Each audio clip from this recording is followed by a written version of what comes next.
నమస్తే. శ్రీ గురుభ్యో నమః. శ్రీమాత్రే నమః. ఆదిత్యాయ చ సోమాయ మంగళాయ బుధాయ చ గురు శుక్ర శనిభ్యే రాహవే కేతవే నమః. జపాకుసుమ సంకాశం కాశ్యపేయం మహాధృతిం తమోరం సర్వపాపగ్నం ప్రణతోస్మి దివాకరం. ప్రస్తుతం ప్రతి మాసం చెప్పుకున్నట్టుగా ఈ మాసంలో మాస ఫలితాలు ముఖ్యంగా సెప్టెంబర్ 2024 గాను మాస ఫలితాలు ఎలా ఉన్నాయి, గ్రహగతులు ఎలా ఉన్నాయి, మన యొక్క స్థితి యుతి ఎలా ఉంది చూద్దాం. ముఖ్యంగా ముందుగా దీనికి సంబంధించి గ్రహస్థితి ఎలా ఉంది. సెప్టెంబర్ మాసంలో ఉన్నటువంటి గ్రహస్థితి కనుక మనం చూసినట్టయితే శని కుంభంలో వక్రించి ఉన్నాడు, గురువు వృషభంలో ఉన్నాడు, రాహువు మీనంలో, కేతువు కన్యలో. ఇది మనకు తెలిసినటువంటి విషయం.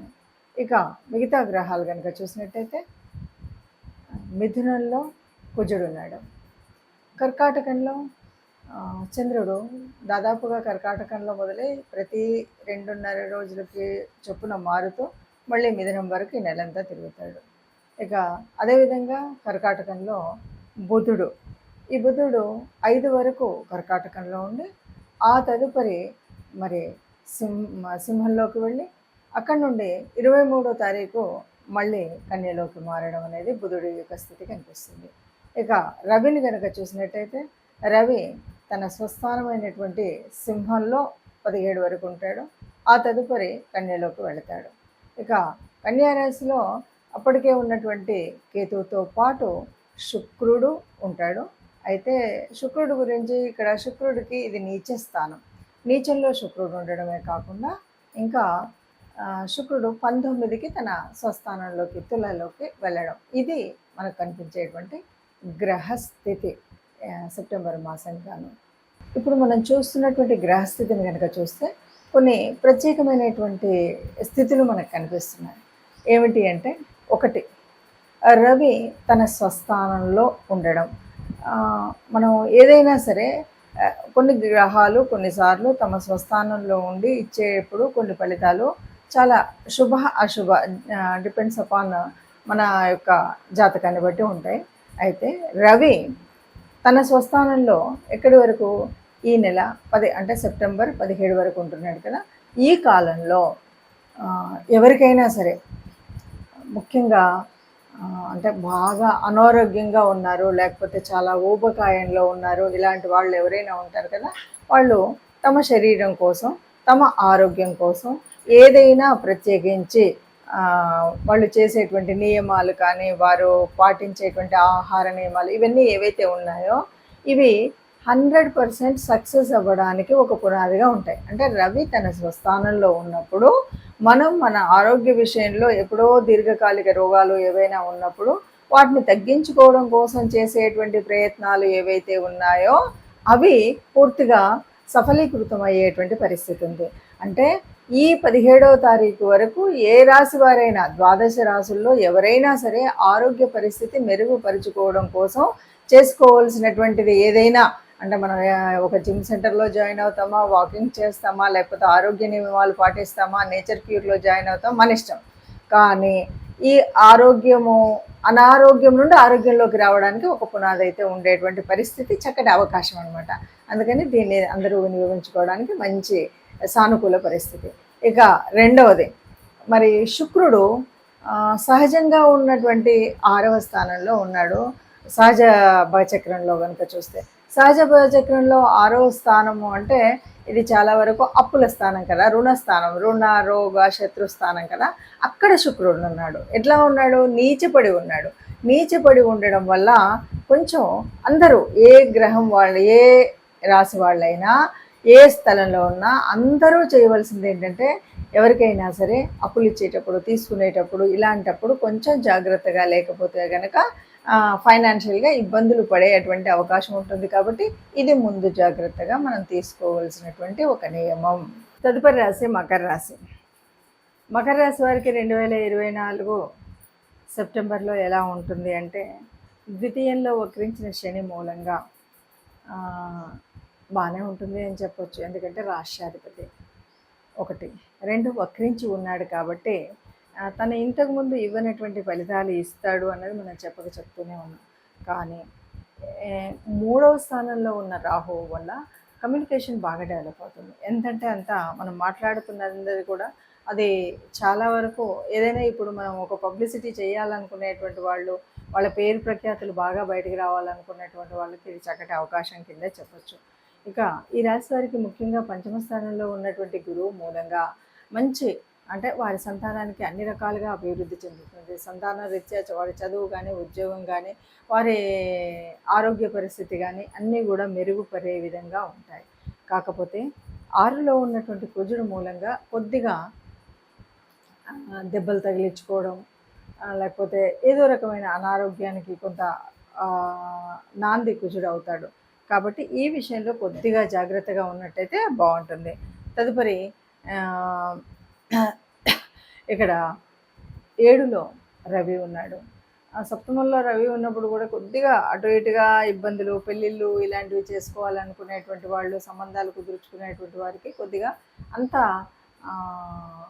మంచి విధంగా అనుకోగానే జరిగేటువంటి పరిస్థితి అయితే ఉండదు. కాబట్టి ఇప్పుడు ఈ 15 రోజులు, మొదటి 15 రోజుల్లో మాత్రం కొంచెం ఈ సంబంధాలకు వెళ్ళేటువంటి వాళ్ళు కానీ వీళ్ళు కొద్దిగా జాగ్రత్తగా ఆచితూచి ఆ నిర్ణయాలు తీసుకోవడం అనేటువంటిది మంచిది అని చెప్పచ్చు. ఓవరాల్గా కనుక చెప్తే కనుక మకర రాశి వారికి రోజు రోజుకి కొంచెం మెరుగుగా అయ్యేటువంటి పరిస్థితి. ఫైనాన్షియల్గా మనం ఇస్తున్నటువంటి అంటే ఏదో వస్తుంది అని ఏదో ఎక్కువగా ఖర్చు పెట్టడం అనేటువంటి భావన లేకుండా, ఎక్కువ తక్కువలు ఖర్చు పెట్టకుండా కొంచెం ఆచితూచి చూసి ఖర్చు పెట్టుకున్నట్టయితే ఫైనాన్షియల్ మ్యాటర్స్లో కూడా చాలా జాగ్రత్తగా అంటే మనం జాగ్రత్తగా ఖర్చు పెట్టుకుంటే చక్కగా ఫైనాన్షియల్లో ఇబ్బందులు లేకుండా ఉంటాయి. లేదు వస్తుంది కదా అని ఏదో ఖర్చు పెడితే అనుకోకుండా అనవసరపు ఖర్చులు ఎక్కువైపోయి ఉన్నటువంటి ఆర్థిక స్థితి దెబ్బ కొట్టేటువంటి పరిస్థితి ఉంది. ఈ విషయంలో జాగ్రత్తగా ఉంటే సరిపోతుంది. రెండవ పక్షంలో కనుక మనం చూసినట్టయితే రెండవ పక్షంలో మరి ఎలా ఉంటుంది మకర రాశి వారికి అని కనుక మనం చూసినట్టయితే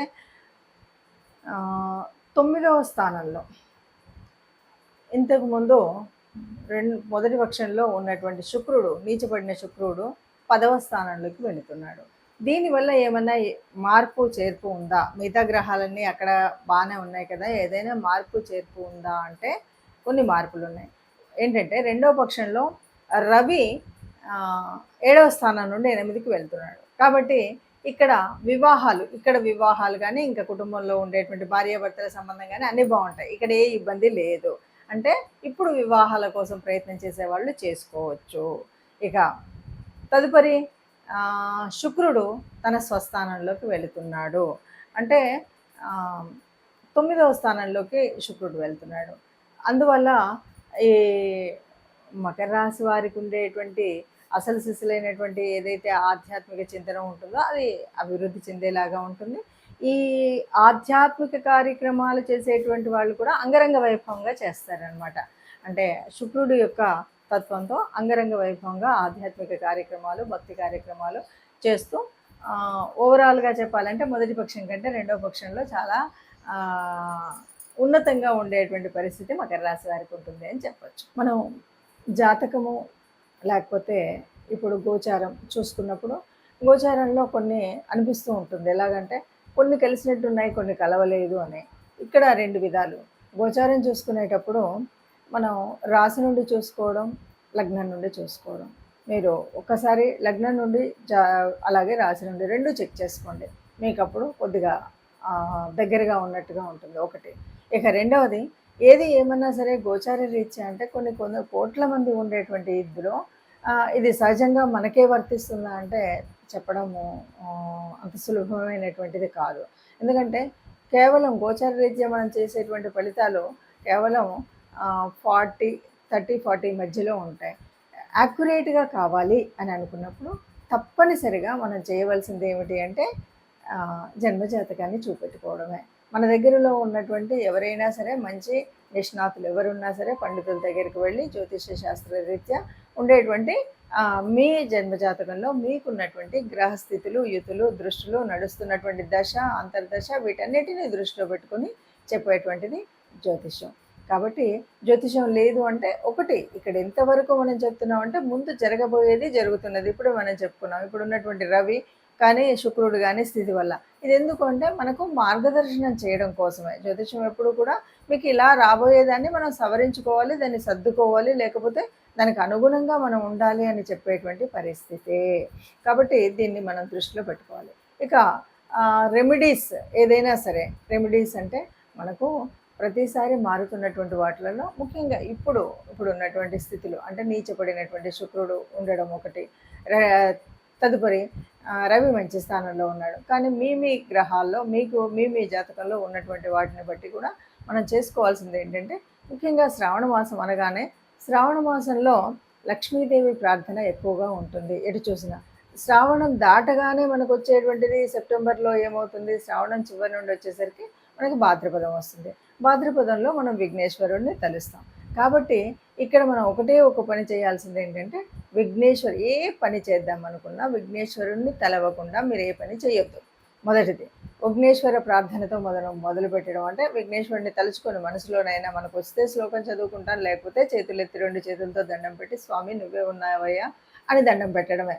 అలా దండం పెడుతూ మనం ముందుకు వెళ్ళడమే ఇది.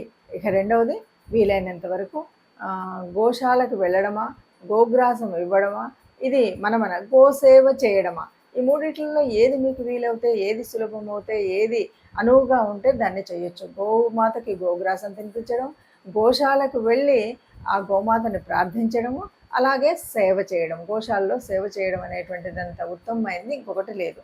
ఈ మూడింట్లో మీకు ఏది వీలవుతే అది చేసినట్టయితే తప్పకుండా మనకు ఏదో చిన్నగా అటు ఇటుగా ఉన్నటువంటి ఆ చిన్నవి అంటే ఫైనాన్షియల్గా కానీ, మాట తీరులో కానీ, ఇంకేదైనా ఆరోగ్యరీత్యా కానీ ఉన్నటువంటి నష్టాలు కష్టాలు అన్నీ పోయి సుఖంగా ఉంటాము అని చెప్పచ్చు. నమస్తే.